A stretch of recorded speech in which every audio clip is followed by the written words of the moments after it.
মাদারীপুরের আড়িয়াল খাঁ নদীতে চলছে অবৈধভাবে বালু উত্তোলনের মহোৎসব। বালু উত্তোলনের ফলে ভাঙন দেখা দিয়েছে নদের পাড়ে, বিলীন হচ্ছে ফসলি জমি। যদিও মাঝে মাঝে মোবাইল কোর্ট পরিচালনা করে জেলা প্রশাসন, আটক হয় কিছু শ্রমিক, তবে বালু উত্তোলনের মূল হোতারা থেকে যাচ্ছে ধরাছোঁয়ার বাইরে।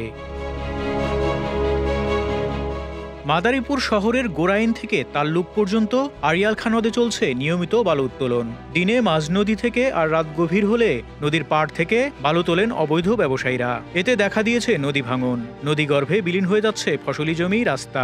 এভাবে চলতে থাকলে নদীর পাড়ের বসতিগুলোও একসময় বিলীন হয়ে যাবে। বাধা দিলে মিথ্যা মামলা ও হামলার শিকার হন এলাকাবাসী। আমার পরিবার নাইতে নামছে, হাত ভাঙ্গে গেছে, নাই উঠতে কষ্ট হয়েছে, হাত ভাঙ্গে গেছে। আমি এই কষ্ট করে এই জায়গা জমি জুড়ছি, 3টা 5টা 6টা ভাঙ্গা দিয়া এই বাড়িডু করছি। এই বাড়িডু ভাঙ্গা লয়ে গেলে আমি যে কোথায় যাবো পোলাবান নিয়া, তার কোনো বিধি আমার নাই। এই এলাকার ভাই বন্ধু যারাই আছেন সবাই যদি দেখেন, তা আমার এই জমি আর ভাঙতে পারবো না, 1,500 আর কিনারে কাটতে পারবো না। এখন আপনারা যদি আল্লাহর দিক চাইয়া সবাই আমার একটু সাহায্য করেন, যে আমার এই জমি ভাঙ্গা লয়ে গেলে আমি কোথায় যাব, আপনারা একটু 10 জনে আমার একটু সাহায্য করেন। কিনারে 1,500 লাগাইতে পারবে না, সবাই কি আছেন একমত?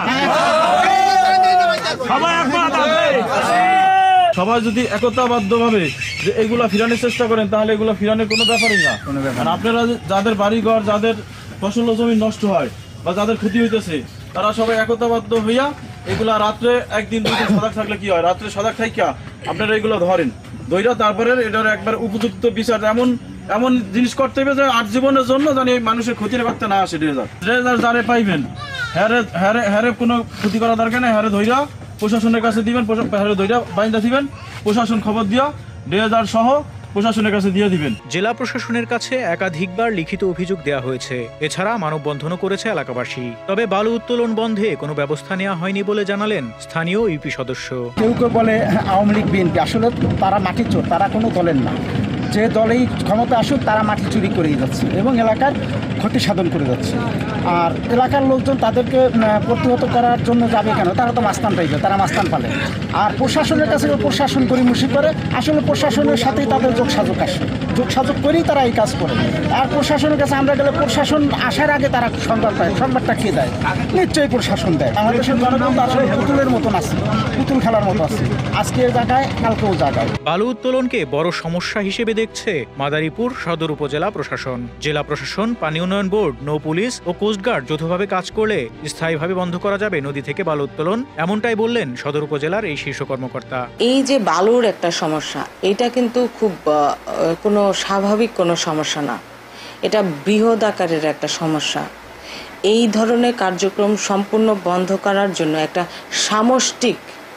সামষ্টিক প্রয়াস প্রয়োজন। সকল স্টেক হোল্ডার যখন একসাথে মুভ করবে, তখনই সামষ্টিক মুভমেন্টেই এটা নিষ্পন্ন করার, কি বলি আমরা, এটা শেষ করার কিছুদিন আগে আমরা যৌথ অভিযানের মাধ্যমে বেশ কয়েকটি ড্রেজার এবং বেশ কয়েকজনকে আমরা জেল জরিমানার আওতায়ও এনেছিলাম। কারা এই কাজটি করছে তাদেরকে ধরিয়ে দেন কিংবা তাদের তথ্য আমাদের কাছে দেন, তাহলে সেটার মাধ্যমেও কিন্তু এটি নিষ্পন্ন করা সম্ভব। তবে বালু উত্তোলনের মূল হোতাদের বিরুদ্ধে কোনো ব্যবস্থা নেওয়া হয়েছে কিনা এমন প্রশ্নের কোনো উত্তর দিতে পারেননি উপজেলা নির্বাহী কর্মকর্তা।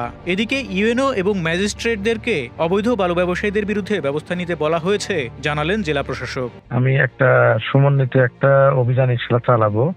আর ইন দ্য মিন টাইম যেটা দেওয়া আছে হচ্ছে ইউএনওদেরকে বলা আছে যে রেগুলার তারা যেন মোবাইল কোড সংখ্যাটা বাড়ায়, তারা যেন ধরে তাদেরকে যেন সবসময় একটা এর ভিতরে রাখে।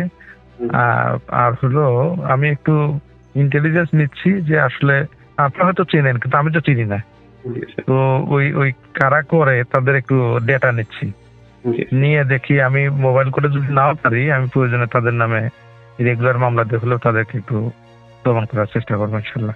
অচিরেই আড়িয়াল খাঁ নদে বালু উত্তোলন বন্ধ করা না হলে ভাঙনের মুখে পড়বে মাদারীপুরের অনেক এলাকা।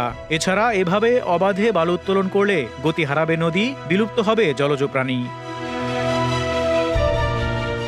ফারুক শিমুল, ঢাকা এক্সপ্রেস।